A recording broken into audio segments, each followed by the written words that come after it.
después, está muy, muy buena. Vale la pena Sí, tenerlo. sí, totalmente. Están enfermos ustedes. No, para eso está el café. El café es el café y la Coca-Cola es la Coca-Cola. Habíamos quedado con esta estructura, que era este partícula orientada a objeto con un accesor, en el cual cada vez que uno accedía a plot te creaba esta nueva porquería que era el particle plotter y te le retornaba, y ese particle plotter era que podía hacer es, bueno, reiniciar todo. Kernel, restart kernel and clear all outputs. Vamos acá. Tac, tac, tac, tac, tac, tac. Tac, tac, tac. Tac, tac, tac, tac, tac, tac. Estamos cerca.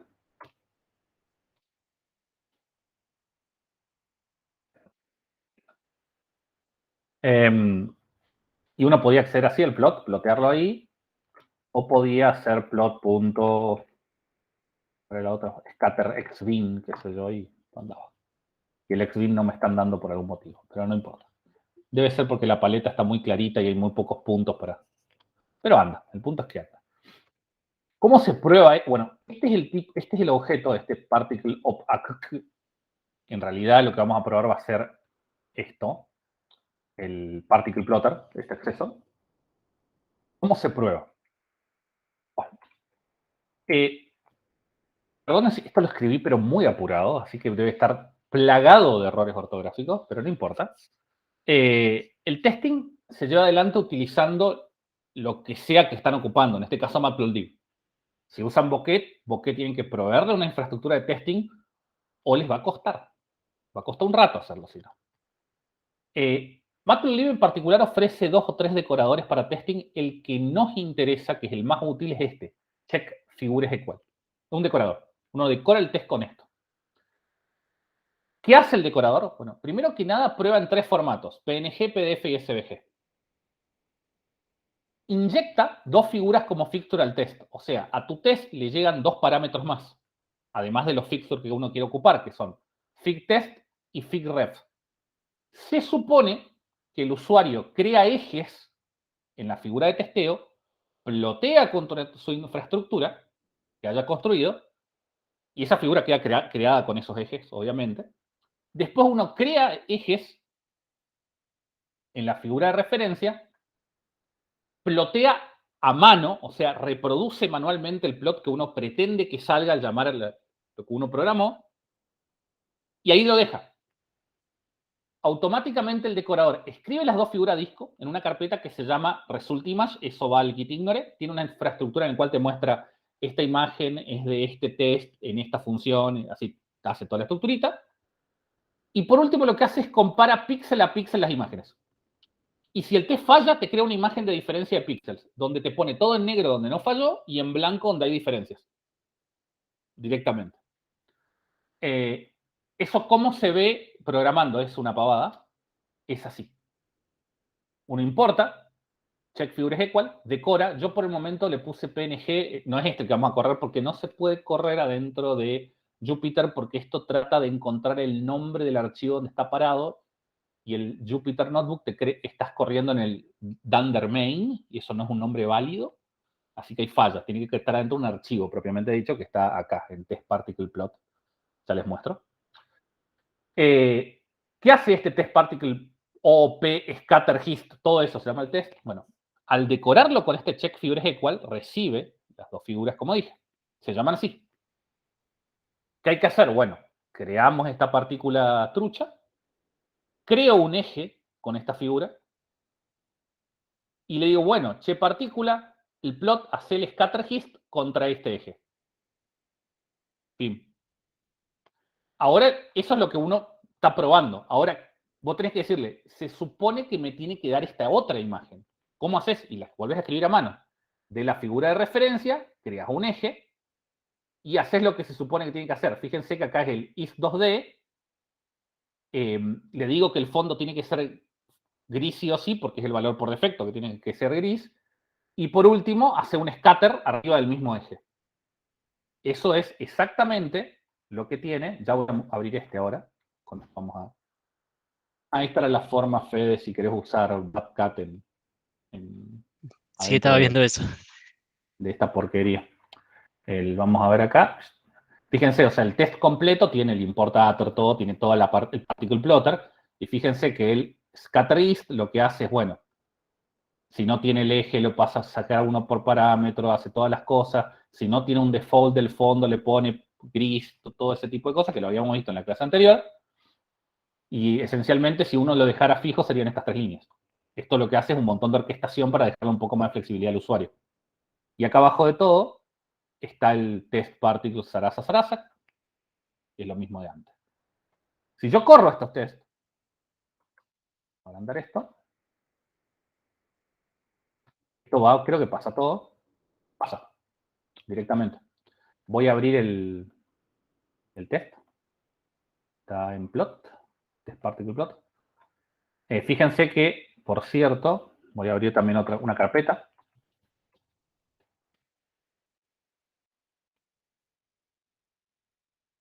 Fíjense que estamos en extra, creó este result images. Dentro de este test, fíjense que está el nombre, y bueno, este es uno y este el otro.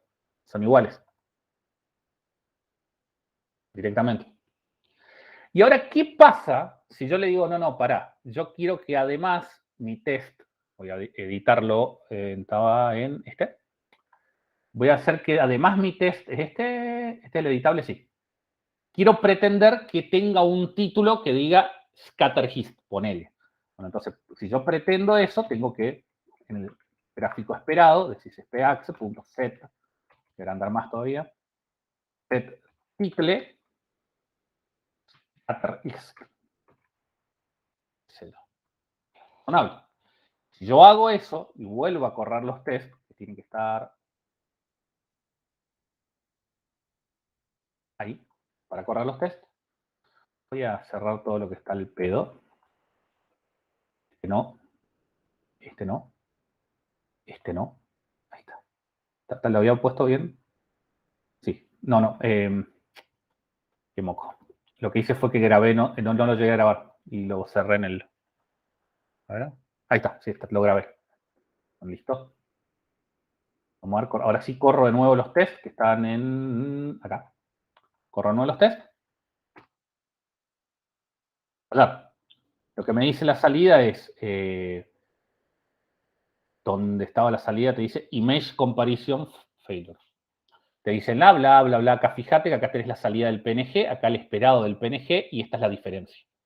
Yo me voy a la carpeta, tengo la salida, el esperado y la diferencia. Eso es lo que te falta. Ah, mirá, me olvidé de implementar esto. Listo, perfecto. Vamos ¿cómo es? A ver. ¿Te está tomando también el contorno? Todo. Compara imagen a imagen, píxel a píxel. La renderiza, la plana y se fija. Pero ahí el contorno, ¿vos cambiaste algo? Puede que haya algo distinto, a ver. No hay contorno. Es el borde de la imagen para saber que hasta ahí llega la imagen. Ah, bien, listo eso. Sí, puede que haya un borde acá, pero no creo que sea eso. No. Porque no lo tocaste.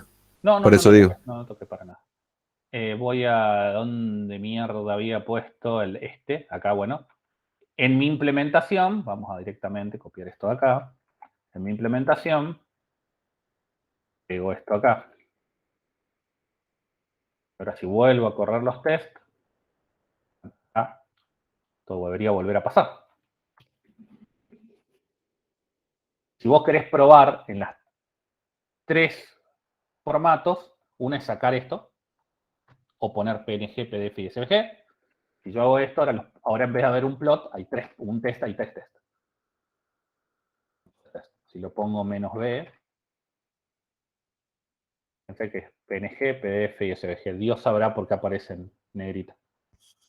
El resultado de la resta siempre te lo pone en PNG para que lo puedas ver. Fácil.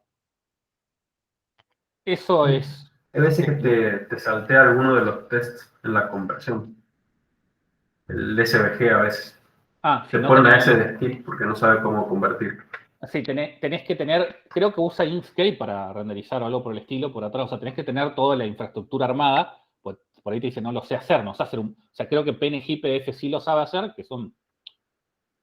Si ustedes tienen un problema con Paper, está demasiado pesado el dibujo, una alternativa es agarrar y pasar el PDF a un PNG de muy alta resolución. Sigue ocupando menos, porque en el PDF, que por ejemplo acá están los PDF, cada punto es un puntito, o sea, es dato. Esto no es una sola imagen, es un montón de cosas pegadas acá adentro, y eso lleva mucho espacio si tu gráfico es grande. Hay veces que lo que te conviene es directamente hacer un save field y ponerle que el DPI, ponerle, no sé, 300, total, en un paper, y así chiquitito la imagen que aparece. Se va a ver bien. Esa es una forma. La otra alternativa que muchos tienen es poner EPS, que es el formato viejo que se usa en los papers, pero no es que te achica mucho. O sea, es también un formato vectorial, igual que PDF, igual que SVG. También son formatos en los cuales es texto, hay guardado texto adentro. De todas formas, PDF es un formato que soporta 1000 cosas, o sea, PDF es un contenedor, adentro puede tener imágenes vectoriales, PNG, texto, audio, video, puede tener todo. Pero bueno, mi formato siempre fue para el PDF. Eso es todo de plots. Hasta ahí plots. Minuto 10, por ahí. Era bien lo que no quiero. Una pregunta, en la parte del test, cuando lo definís, Sí. le decís que le vas a pasar una figura de test y una de referencia. Sí, lo hace solo este. Lo hace solo el, Sí. El check. Fíjate, al decorarlo, si querés, puedes ponerle más decoradores. Van a ver Control T, Work on SK. No voy a explicar demasiado de pero uno puede crear más decoradores metiéndolo dentro del PyProject TOML. Fíjense que acá yo puse un marker nuevo que es slow. Marca los tests como slow. Entonces después puedo ir a poner @pytest.mark.slow. Eso si los ven van a verlo en este proyecto en particular. En tests, son tests, lo estoy viendo. Core. Plot. Vamos a poner badcat, porque si no se va a ver feo. Badcat. Fíjense, bueno, ahí esta en particular no plotea nada, pero fíjense tiene un check figures equals. Además recibe otro fixture que acá yo lo necesito y lo marqué como slow. Porque los tests son lentos. Son muy, muy lentos. Galaxy Shop ya tiene implementado este PyMark Slow y además marcamos los modelos como slow también porque los modelos son lentos ahí en ese proyecto. Pero si uno corre PyTest -m, not slow. No quiero los lentos. Vamos a ponerle time a esto.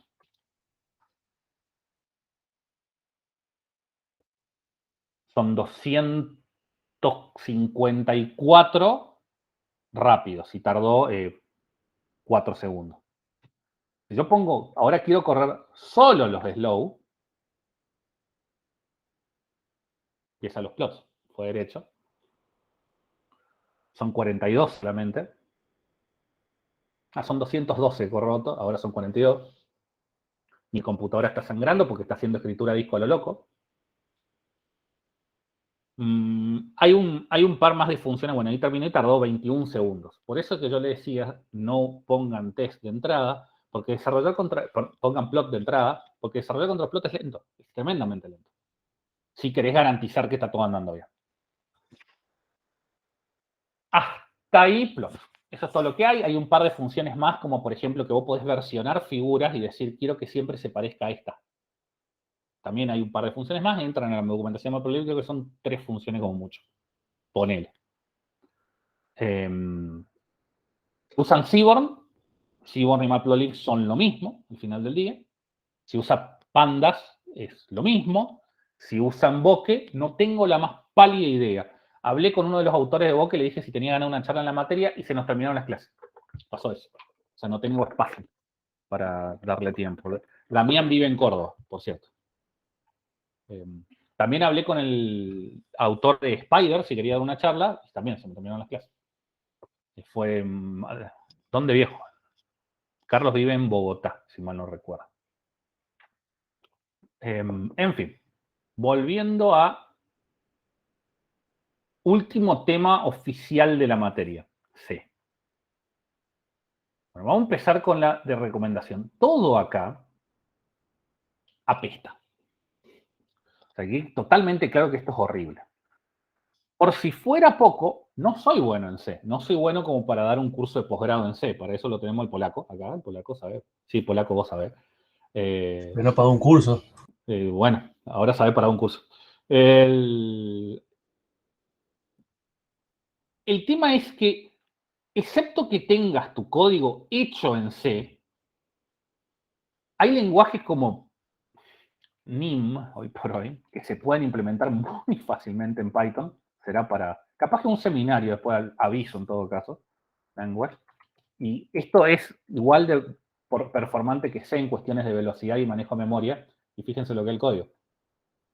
O sea, es muy Python. O sea, tomar la decisión de usar C hoy por hoy significa que vas a ir a un, o sea, digamos, justificarlo al 100%. Si ya lo sabes C, tenés la inversión hecha, no hace falta que, no es tanta la inversión.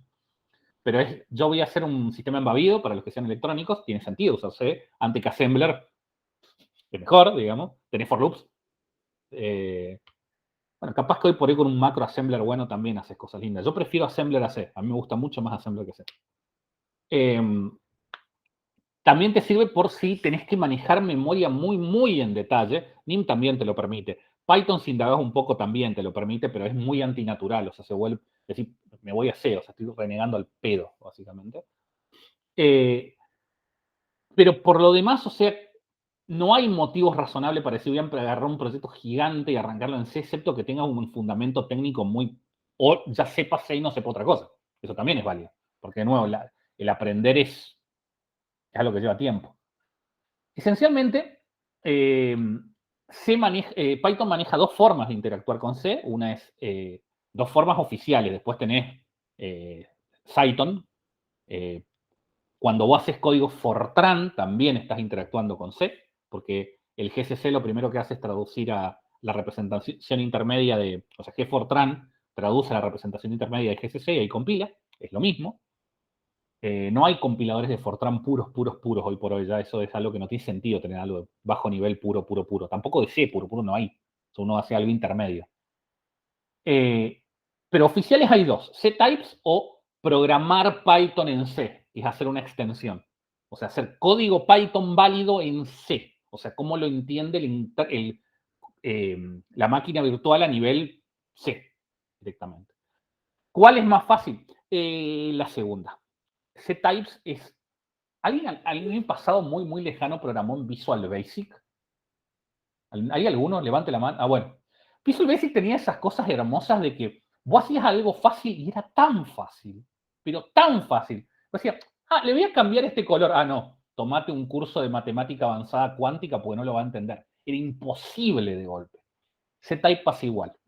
C-Type cuando todo anda bien, cuando todo anda mal, te querés suicidar. Es durísimo. Pues no sabés por dónde empezar a corregir las cosas. Puede ser un poco difícil de usar el difícil. Yo hay una parte acá que quise poner en ejemplo y van a ver que no está el ejemplo porque no lo puedo hacer andar. No tengo idea cómo hacerlo andar. Tuve una semana tratando de hacer andar hace 3 años y dije, nunca más. C-Type no es la solución, excepto que ande de una. Imaginemos nada porque está compilado y está en el repositorio, tienen un makefile si quieren compilar esta función, que lo único que hace es no recibe nada, retorna un entero, inicializa un contador estático. ¿Qué significaba que era estático? ¿A lo que saben C? ¿Alguien? No me acuerdo, la verdad. Nunca lo he usado mucho el static. Es como, nunca me acuerdo de la diferencia entre el static y el const.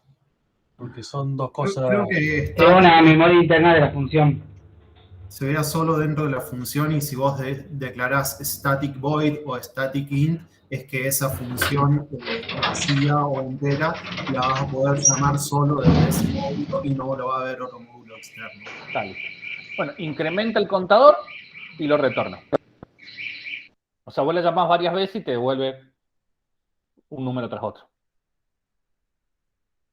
Claro, es interna al contador, pero global, a todas las llamadas de la función. No es que se crea cada vez que se llama, eso es lo que supongo que significará. Es para no declararlo fuera de la función. Ese es todo el motivo. Y después está otra porquería que lo que hace es agrega 1 a cada carácter de una cadena de caracteres. O sea, vos tenés una cadena de caracteres, sepan que en cada... O sea, ustedes van a ver que en Python, ustedes pueden hacer esto. O sea, vos hacer una cadena de caracteres y vos le querés serializar a binario, o sea, representar cada letra con exactamente un byte, y si necesitas más bytes, pones 2 bytes, pero decís, estos 2 bytes representan una sola letra. Eso es lo que se llama encoding, eso es UTF-8, o sea, saber cuántos bytes son para cada letra. Si vos encodeas esto, encode creo que es, aquí, creo que encode solamente, van a ver que lo único que dice es binario y es lo mismo. ¿Por qué? Porque todas las letras del alfabeto inglés, más un par más, 255 en total, se pueden representar con un byte.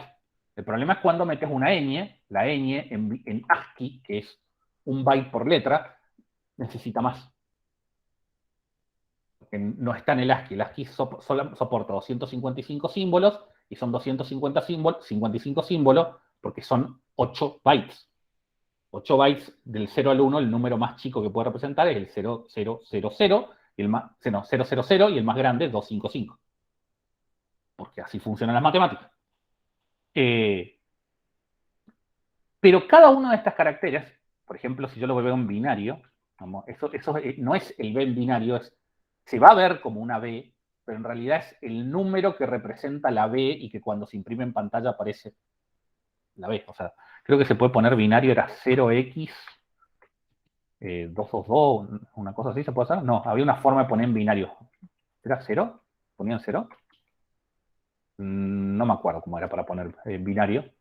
¿Era 0x? Creo que 0x, claro. 0x, 010, el 257. Y Dios sabrá cuál es la B. De hecho, puse 4, 16. En fin. Si vos ves, podés convertir, era bin... ¿B? No, tiene que ser un... No, era... ¿cómo era? No era bin. Había una... ¿Char? No me acuerdo. Pero había una forma de sacar qué número era cada carácter. Lo que hace esto es incrementar en 1 a cada uno de esos caracteres, lo vuelve a convertir en una cadena de caracteres y lo devuelve. O sea, representa cada letra con un número del 0 a 255, lo incrementa en 1 y vuelve para atrás. Y si justo la letra 255, ¿qué pasa? Y pasa a 0. 255 es el tope. Ahí empieza de nuevo. Eso está guardado en una librería que se llama celibc1c, que está guardada en el repo, la pueden bajar y la pueden compilar. Tiene el comando make, que lo que hace es compila con esto, con GCC, y además corre unos tests para ver que ande todo bien. Hace el make, hace completo. Pero una vez que la tienen compilada, y de hecho, ls ctypes, cextension, ctypes, sí está. Fíjense que está acá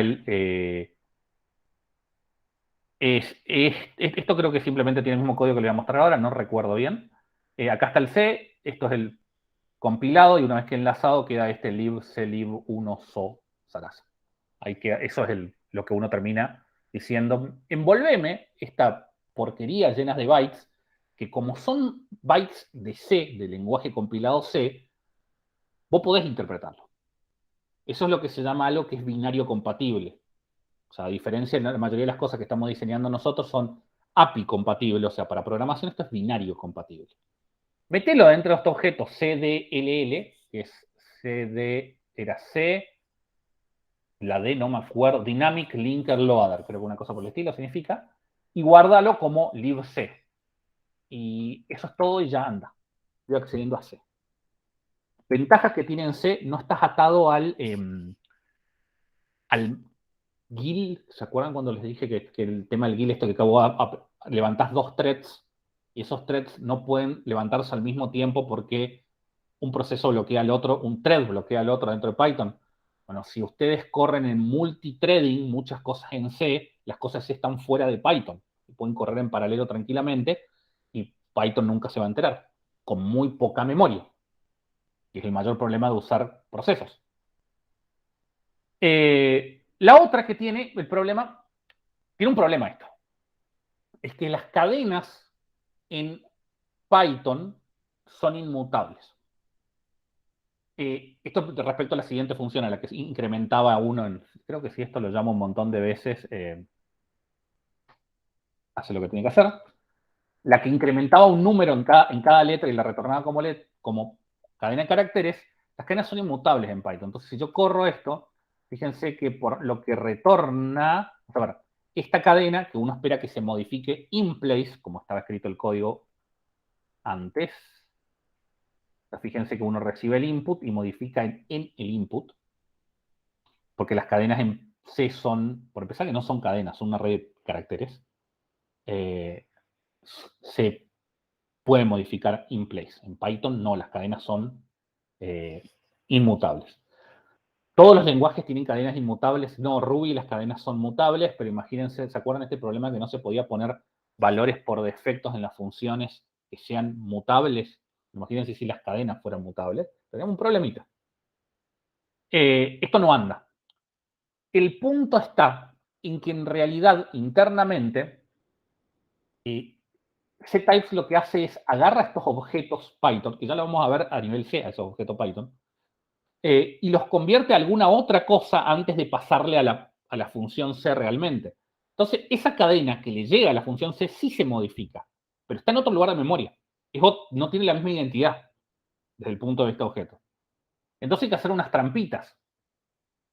La trampita es crear un string buffer usando esta función que tiene ctypes, y uno tiene que encodear, o sea, esto lo que hace es convertirlo a bytes, a esa cadena, y ahora sí, esto sí anda. Por último, acá vuelve a convertir los bytes en una cadena de caracteres propiamente dicho, y esto sí anda. Fíjense que la salida sumó 1 a todo. Se ve que después de la S viene la T, después de la T viene la U, y así sucesivamente. Esto anda, pero como notarán, esto se volvió de golpe por una pavada ultra remil críptico. O sea, porque no es ni C ni Python. Es el problema que tiene ctypes. Se pueden hacer más cosas con ctypes y se pueden hacer un montón de cosas. Esto es lo que no puedo hacer, esta pavada. Vos podés a la función, este objeto que está, es la función C rapeada que está dentro de este objeto, que es el que creé con ctypes. Le podés decir, che, el return type es un cPointer type cchar, y podés decirle que todos los argumentos lo pasás como una lista, le podés decir si lo escribís a mano. Yo no lo voy a hacer andar esto. Hay mucha gente que dice, no, pero sí es fácil, no, lo que pasa es que te olvidaste que el puntero y la compilación y que bla, bla, bla. No, no me salió. Me harto. Traté 1000 veces. Y esos ctypes, si les anda, la documentación que encontrás de ctypes, ejemplos complejos, son onda renegar, mucho, pero ese es el primer camino. La ventaja que tiene es que, si se fijan, yo no accedí al código fuente. Yo directamente me conecté a un compilado binario, que no me calienta quién lo hizo ni cómo lo compiló. Si el binario está ofuscado, además, obviamente esto no va a andar. Pero bueno, así son las cosas. Y acá viene lo pesado, pero más fácil. Esto es más complicado, pero más fácil. El otro es más simple, pero más difícil. Imaginemos, hay una función en la biblioteca estándar de C, que es fputs, que lo que hace es agarra un vector de caracteres y lo escribe en un archivo. Eso, un puntero a un archivo. Eso es lo que dice acá, dice una matriz, pero esencialmente es un vector largo. Si no hay error en la ejecución de esta función, lo que te devuelve es un código numérico que significa terminar el archivo, end of file, directamente. Esto anda, cualquier persona que haya programado en C probablemente lo haya usado. Funciona, pero supongamos que porque somos complicados no queremos usar el with open y queremos usar esto porque no. Porque estamos en un curso que explica esto. Bueno, una función que usa fputs básica sería razonablemente esto. Necesitas incluir todas estas cabeceras. Los que tienen las cabeceras, ¿alguien no sabe lo que es una cabecera ese? ¿Por qué tienen las cabeceras? Porque son como los import, pero no son como los import. Son parecidos. Bueno, listo, sigo. Bueno, esto lo que hace es permitir que, creo que en una de estas está fopen. no sé en cuál. Lo que sí les puedo decir que hace, los incluye por defecto, es esencialmente agarra lo que tenga el contenido de este institute.h, va, lo lee y lo pega acá adentro. O sea, está pegado el texto ahí adentro. Es muy caballo como trabaja el preprocesador de C, que son todas estas instrucciones que arrancan con numeral. Crea un archivo, lo crea de tipo puntero a archivo. Este file también está guardado en alguna de estas cabeceras. Le escribe real Python, dice, o sea, fputs, y le dice, bueno, agarra esta cadena de caracteres y métela acá. Y por último, cierra. Y por último, retorna 0, porque sí o sí tiene que retornar un número, porque esta función es int. Esto es programación procedural de la más antigua, usas funciones y pasás datos por todos lados, referencias a datos, normalmente punteros, pero esto anda.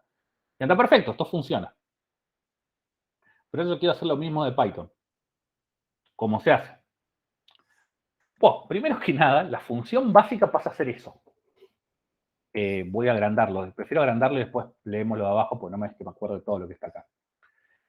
Una de las cosas que hay que hacer es, además de incluir las otras cabeceras, hay que incluir la cabecera de Python. ¿Qué trae la cabecera de Python? Cosa pase dulce. Si quisieran programar con NumPy, tienen que incorporar la cabecera de NumPy también. Eso es lo que cuando ustedes les instalan, en Ubuntu por lo menos, era Python 3.8, Python grep. No quiero sudo si total es solamente un search.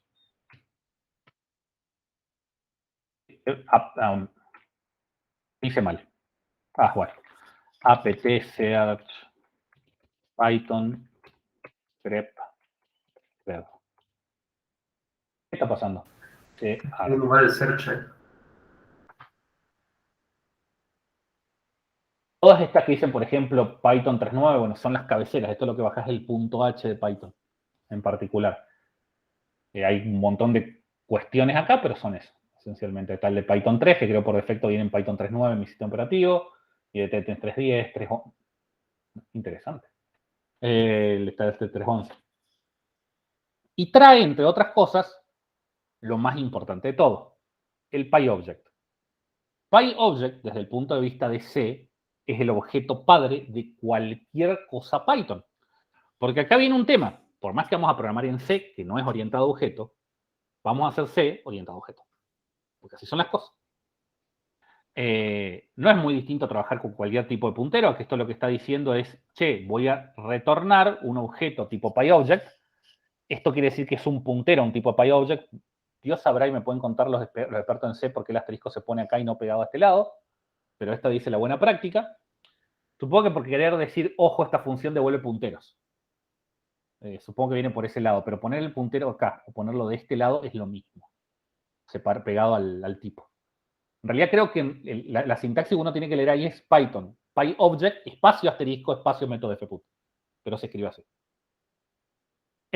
Va a resolver un objeto. ¿Y cuál es la primera función de cualquier objeto en Python? Y self. Siempre self. Es un puntero a self. Un puntero tipo PyObject, self. Y segundo, va a recibir un montón de argumentos, que es un tipo PyObject.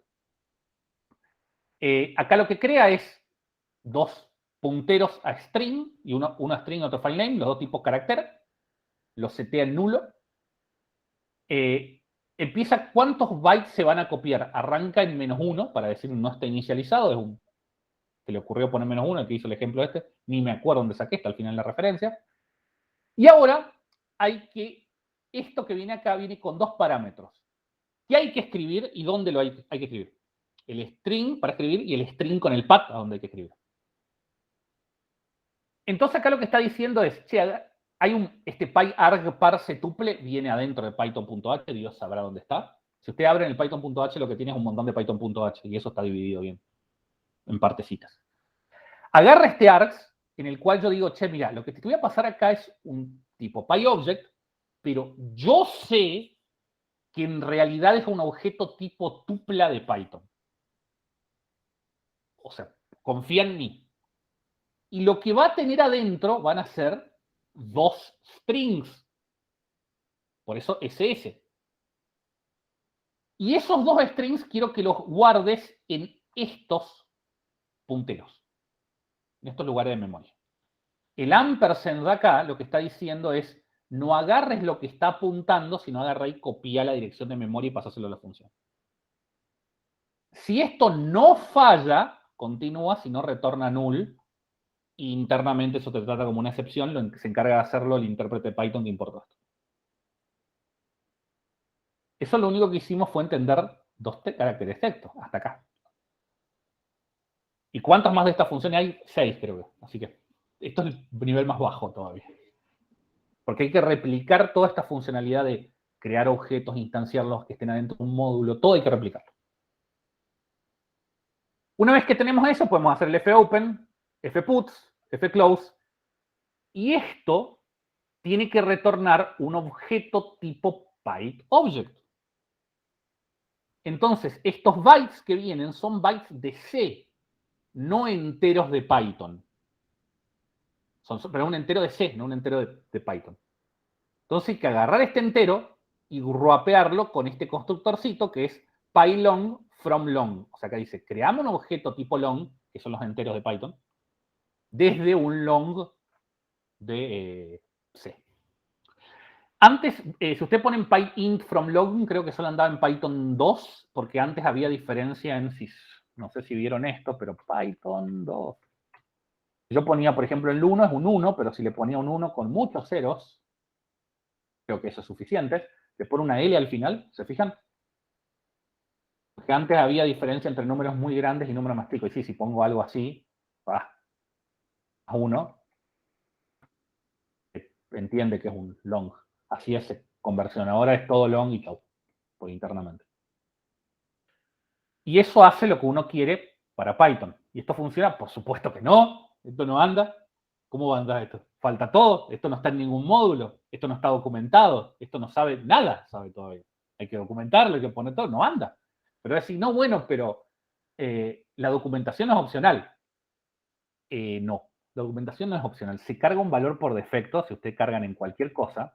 Bueno, acá estoy en Python 3, ¿no? Creo que sí. Si usted crea un objeto def f, que esto es Python 3, así que nos jugamos. Pueden ponerle help f para que lea la documentación y te carga nada. Pero nada, creo que si lo veo así, la variable existe. No carga de nada. Aquí hay que escribirla y decirle que no tiene nada, por ejemplo. Lo que sí salteamos varias filminas con esto, eso es lo bueno, porque todo lo que está acá, lo comenté, todo lo que sigue acá lo comenté a mano, digamos. Y eso que está ahí es exactamente lo mismo que acabo de decir. Sigue el parse from tuple, todo lo mismo que conté acá. Y fput from long. Y listo. Hasta ahí, todo, digamos, pasamos 4 filminas. Va muy rápido, pero bueno. No creo que pasemos de 1 hora de clase, pero bueno. No hay ningún apuro, creo. Agrando esto. Todo muy lindo, pero necesitamos crear un módulo. Y acá empieza todo el gran problema. Porque los módulos no saben de funciones de C. Porque las funciones en C no son datos, son lógica.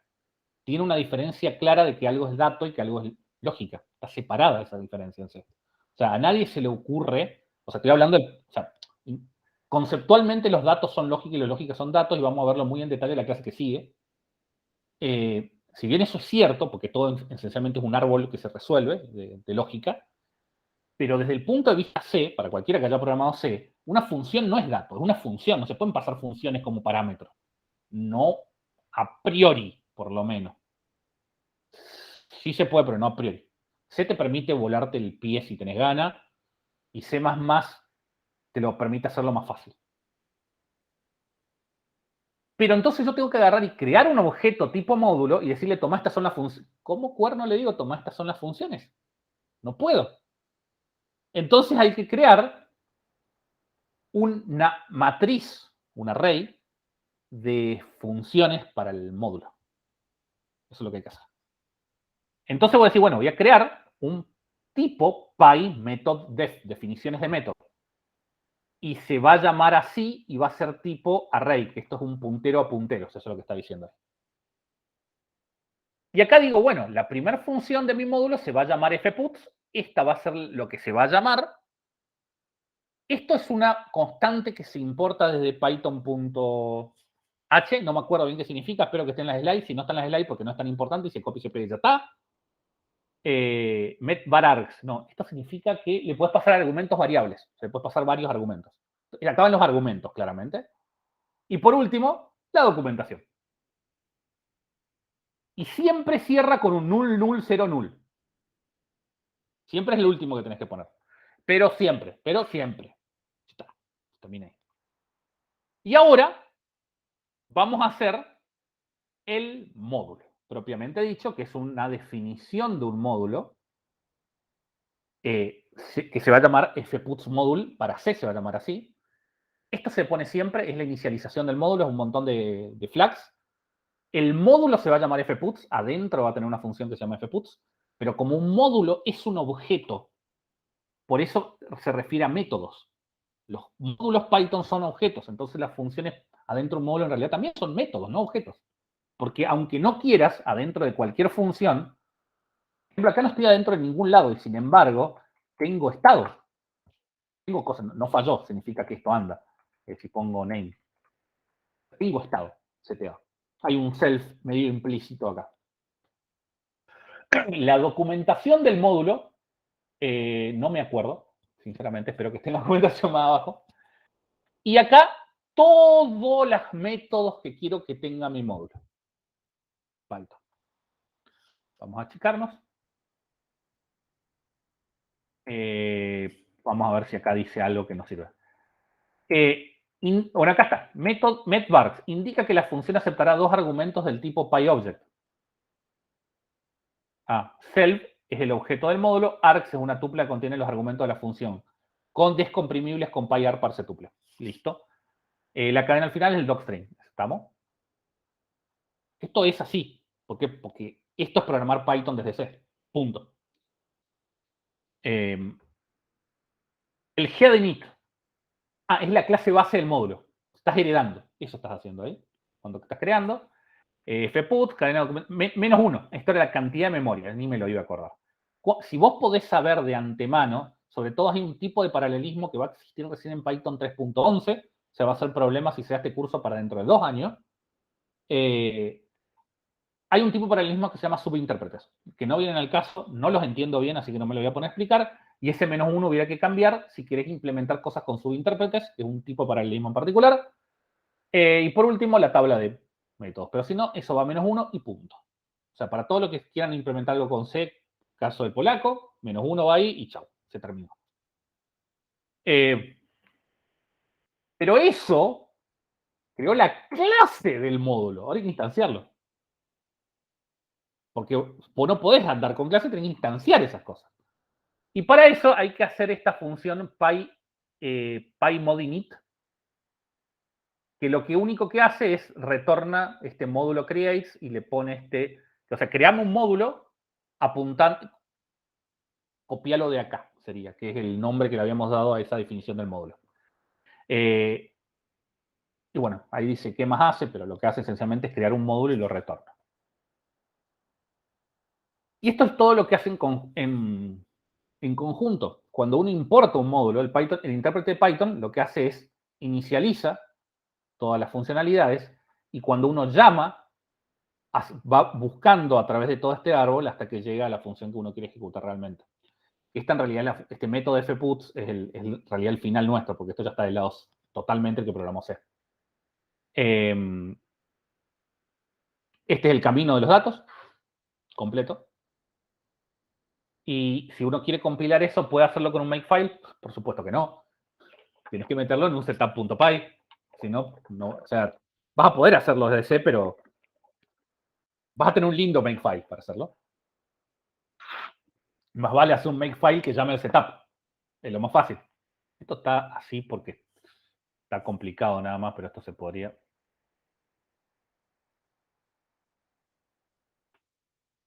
Vamos a sacar este espacio. Ahí está.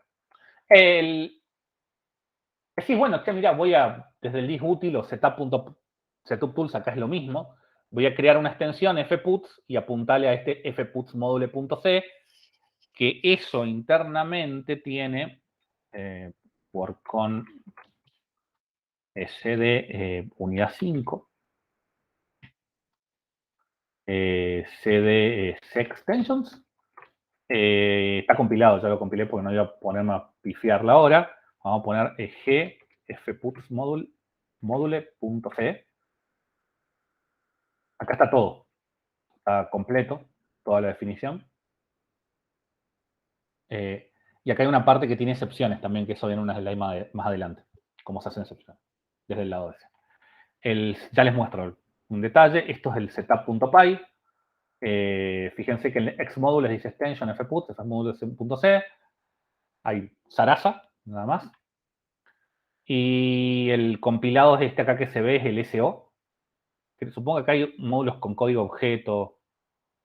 Esto hay que abrirlo con algo tipo visor de hexadecimal para verlo bien. Pero en fin.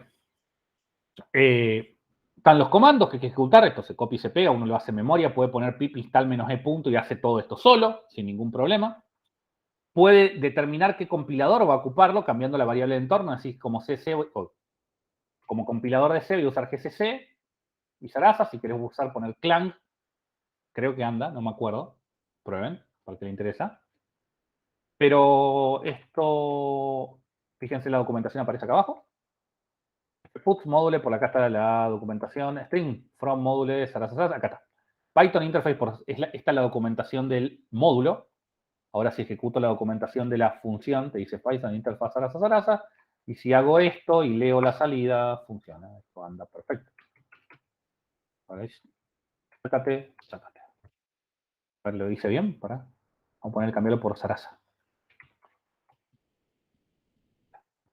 Anda. Básicamente hice uno que funcionó todo bien. Eso es todo lo que hice. Y eso es implementar una interfaz C. Y ahora espero que valoren el trabajo de la gente de NumPy. Porque hicieron esto para cada tipo de número que hay en cada función que hay. O sea, es un laburito. El chiste de la gente que hizo NumPy, que es Travis Oliphant, que es el dueño de Anaconda. Él estaba en el doctorado, creo que es ingeniero mecánico, si mal no recuerdo, estaba haciendo un doctorado en... ¿Cómo se llama esto? Que son sólidos, pero casi cuasi líquidos, cuasi sólidos. No me acuerdo de eso que son cuando vos tenés mucho... Pin glacis. ¿Cómo? ¿Perdón? Pin glacis. Desconozco. ¿No son los fluidos newtonianos? Es uno de esos. El que arena que la hace vibrar y parece agua y ese tipo de cosas. Sí, eso. Creo que trabajaba en eso y él dijo, no voy a trabajar en Fortran, pero tengo todas las librerías en Fortran. No voy a trabajar en Fortran, quiero trabajar en Python. No, bueno, pero la librería en cómputo numérico, que era Numeric en ese momento, y antes importaba import eso. Bueno, eso. Él dijo, voy a hacer NumPy. Y hizo NumPy en un año de su doctorado entero. Y después fundó Anaconda. Y se llenó de guita. En realidad, el gran propulsor de Python científico es Enthought, la empresa Enthought, que fueron los primeros que hicieron, creo que Canopy es de ellos. Está Enthought. Ellos son los fundadores de SciPy. Y después Anaconda hizo las conferencias PyData para diferenciarse de ellos. Enthought se llenó de guita haciendo fracking. ¿Saben lo que es el fracking? Es básicamente... Un método de extracción de petróleo que destruye el medio ambiente. Exactamente. O sea, Python está financiado destruyendo el mundo. Para que estén contentos lo que quieran hacer es ecologista, digamos.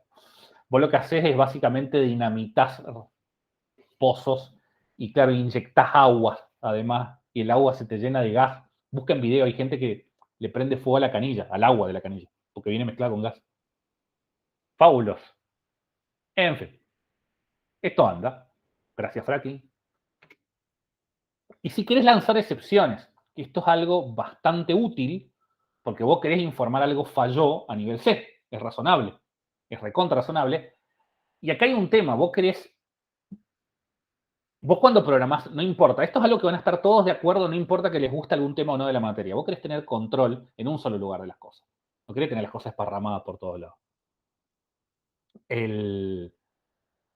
La idea es, digamos, si vos vas a agarrar, podés hacer que si me retorna algo que no sea 1, lance una excepción adentro de un wrapper de Python. Hay charlas de Travis Oliphant, si quieren buscarlas, hay pase dulce. Ya está muy dedicado a la cuestión empresarial, obviamente, o sea, no está para dedicarse a esas cosas.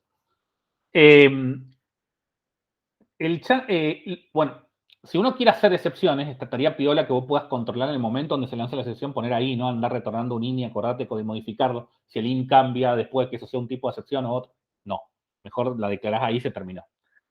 Se hacen 3 partes, que no me acuerdo bien cómo se usaban estas cosas, pero sé que en algún momento, en el momento que sucede el error, vos seteás el estado de error de Python con un mensaje y luego construís la excepción alrededor de ese mensaje.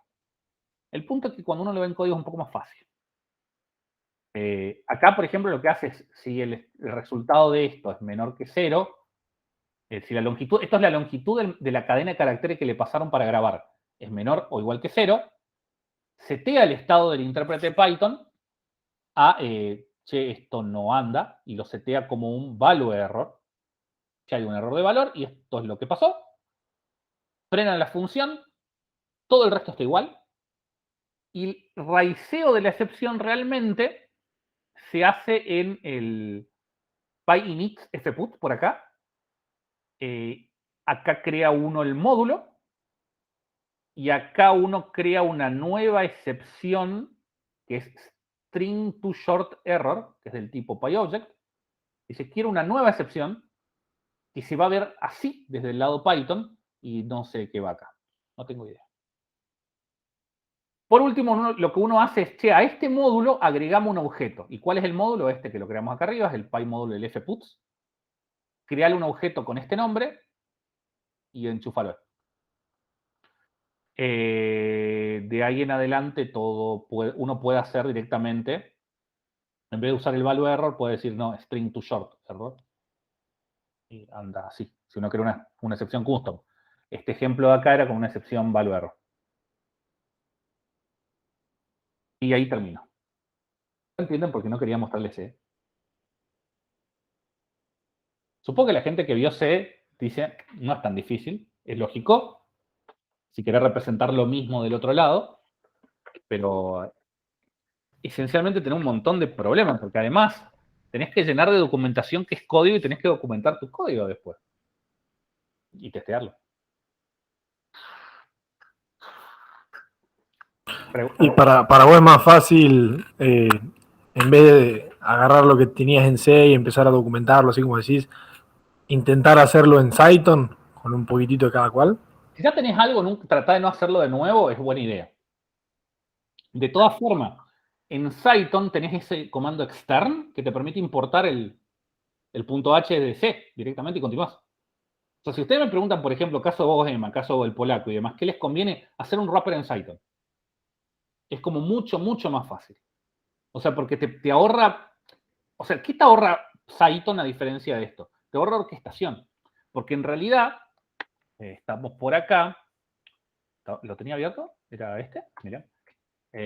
Todo esto, contemos cuántas líneas son código que realmente nos importa. 1, crear la excepción que vos querés hacerla. 2, lanzar una excepción, pongámosle 3 contando. Contar eso, decir, bueno, si está mal. Ahí tenemos 3. Voy a hacer fino y voy a decir 4, 5 y 6, pero podría decir simplemente 4 si quisiera. Y eso es todo. 6 líneas de más o menos, hay espacio y demás de 50. Entiendo que haya espacio y demás. Pero, o sea, todo lo demás es orquestación. Y todo esto en Python es poner que no se te van a 50 líneas de orquestación, se te van a 5 líneas de orquestación. Por ahí. Yo el otro día estaba... Plan de fe, ¿se acuerdan del proyecto que estuvimos viendo hoy del alemán? El Py algo, era Pyomo, era. ¿Payomo? Paimo. Paimo, ahí está. Paimo, estuve charlando con el Chango, me llamó por una entrevista, o sea, porque queríamos hacer algo en conjunto. Está publicado este trabajo, y este trabajo está hecho en Cython, si mal no recuerdo. Paimo, sí, acá está en Cython, y vieron que tiene un PyX y un CPP. Esto es código C, en la antigua de C++, para ser preciso. Y es grande, por lo que estoy viendo. O sea, y acá te dice generar... Ah, no, esto es el código generado por Cython. No dije nada, por eso era tan grande. Pero acá están los archivos Cython, los PyX. No sé cuál lo tiene versionado. Y fíjense que acá con estos dos líneas dice esto en realidad no es C, C++. Acá pone un par de... Uno puede poner estas instrucciones de precompilación. ¿Vieron el PASMAT y todo eso se puede poner acá? Y después, acá accede a mat.h. Esto es una interacción con C. Fíjense el ahorro de laburo que hay, digamos. Es brutal. Y cuando esta parte del código no me interesa, escribo Python puro y que se lo arregle el intérprete. No me calienta. O sea, escribir en Cython está bueno. Digamos, o sea, muy buena idea. Y además ahora fíjense que tenemos estas cuestiones de type hints en Python. ¿Cuánto tiempo va a tardar para que Cython se adapte a esos type hints? En realidad uno va a ser casi Python totalmente válido. Y si podés, mejor todavía Numba. Digamos. Y si no, yo prefiero Fortran, sinceramente. Yo prefiero Fortran toda la vida. Fortran 90 parece mucho más prolijo. Para este tipo de problemas, si tuviera que hacer un sistema operativo, probablemente no diría lo mismo. Si uno tiene un martillo, hay que tratar de no ver todos los problemas como un clavo. Es una muy buena idea. Python no es lo mejor del mundo. Más o menos en lo que vimos del curso, fuera de pattern matching, que es algo que se agregó en Python 3.10, que es lo que vamos a ver el martes que viene, están más o menos en condiciones para verle también las cosas feas al lenguaje. O sea, porque cuando uno entiende bien el lenguaje no ve solo lo lindo. Pero qué sé yo, en JavaScript uno puede hacer cosas del estilo... Yo quería, en un momento, hacer esto. Yo importaba un módulo.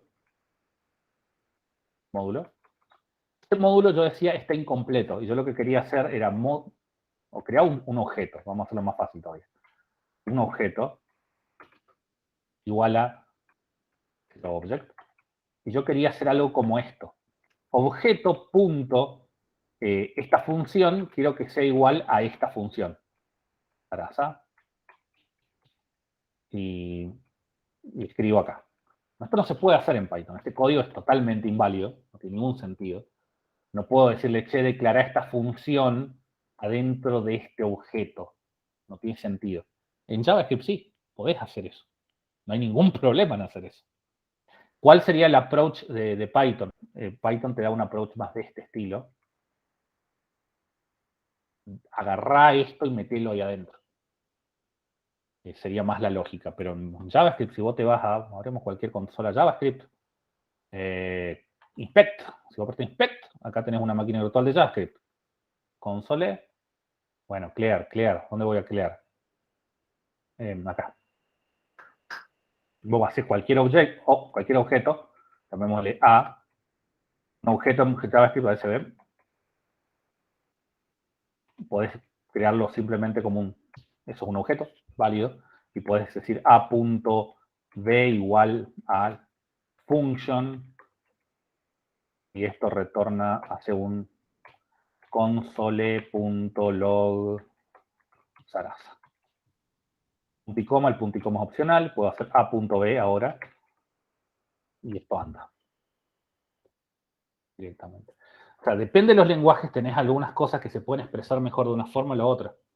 Yo lo que pretendía hacer era hacer una forma de hacer experimentos que generaban páginas web, y en el cual yo quería decirle, cuando pase, digamos, la función que se encarga de tal cosa, podés cambiarla manualmente.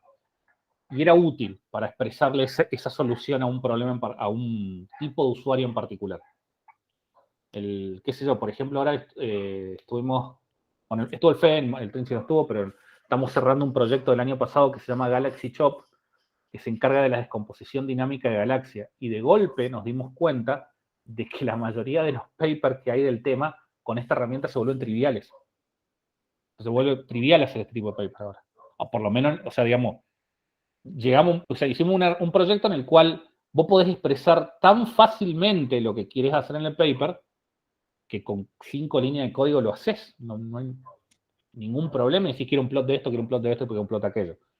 Lo pudimos hacer con Python. Sí, si hubiéramos estado en C, tendríamos que haber tomado otra alternativa. Si hubiéramos estado en JavaScript, es otra y demás. Depende del lenguaje. Tenés, qué sé yo, MATLAB tiene sus cosas también. La gente que hace MATLAB. Los que hace Fortran, bueno, decir, bueno, quiero hacer la orientación a objeto. Ahí, como dijo el Fede, me fui a fijar cómo es la orientación de objeto de Fortran. No la vean. Les recomiendo no hacerlo, digamos. Si vos te vas, no sé qué otro lenguaje haya dando vuelta por la cabeza de ustedes, depende de lo que quieras hacer.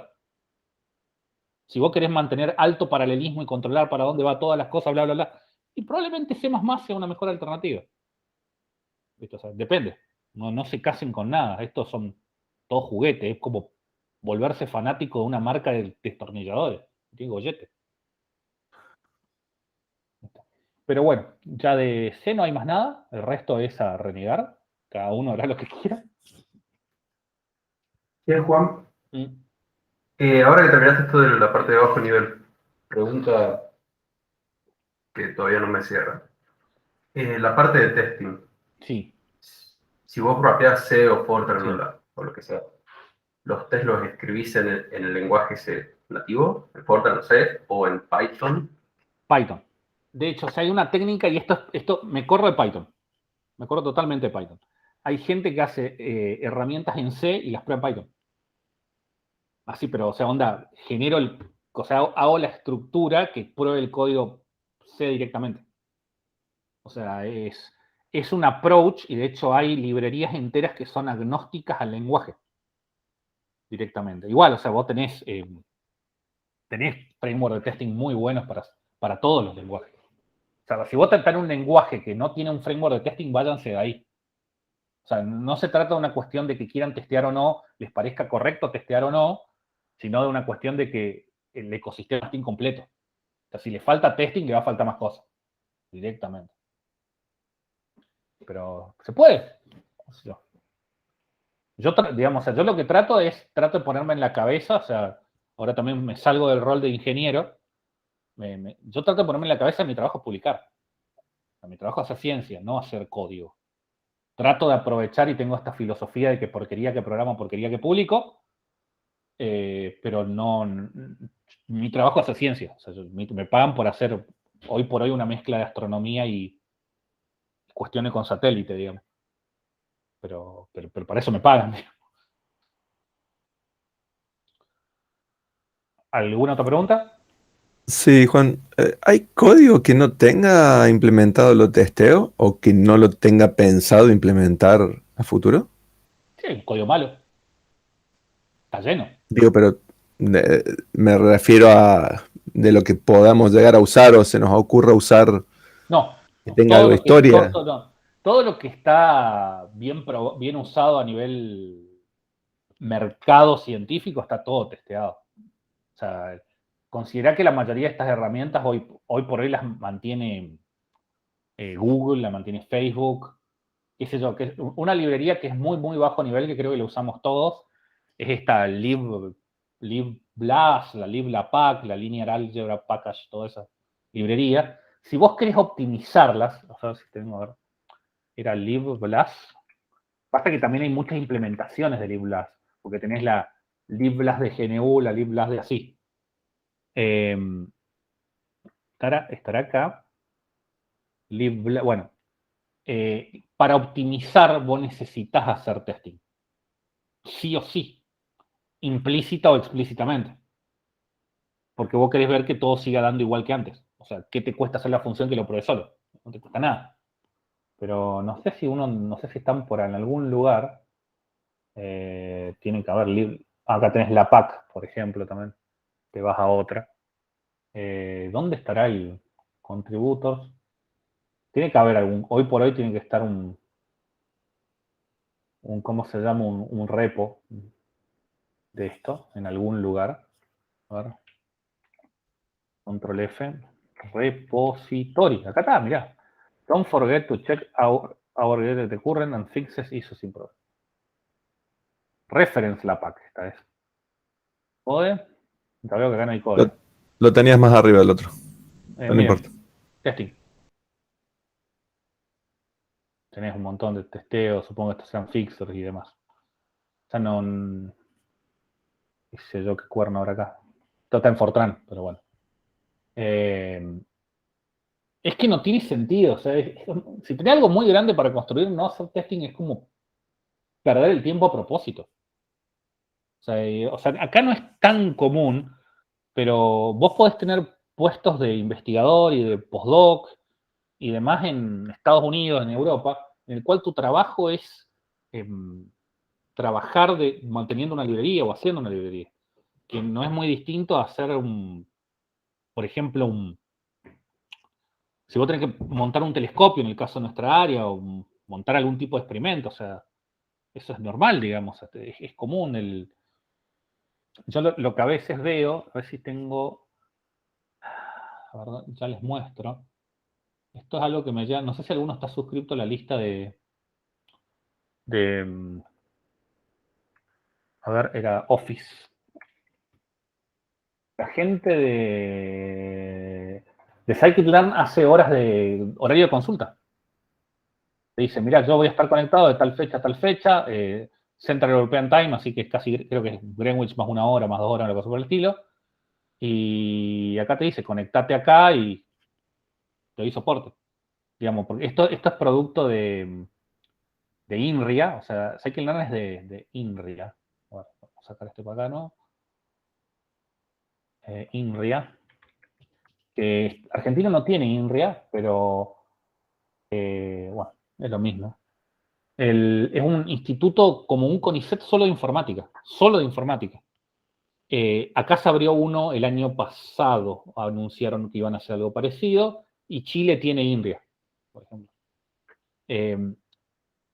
Para mí es el mejor lugar para que la informática se tiene que mover. La informática tiene que salir un poco del resto de las ciencias porque mucho del trabajo es muy difícil. Por ejemplo, si yo hago muchos productos y no publico, cosa que la mayoría de los presentes estarían sumamente contentos de que yo les haga productos.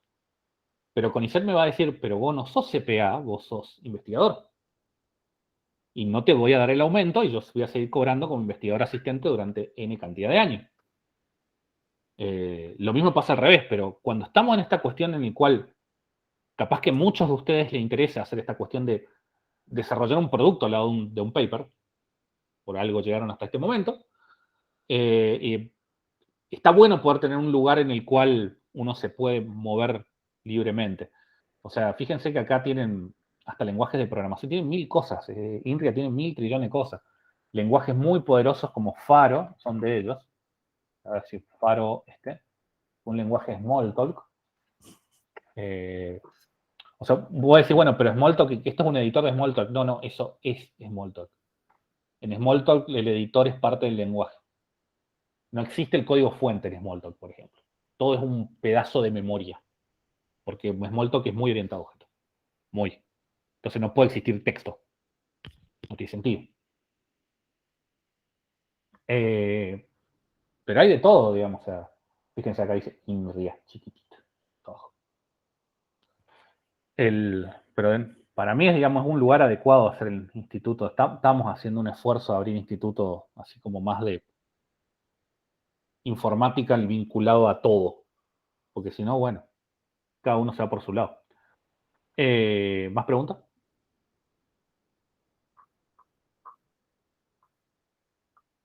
Mientras pueda divagar, divago, porque tengo todavía 1 hora más, pero si no hay pregunta no puedo divagar.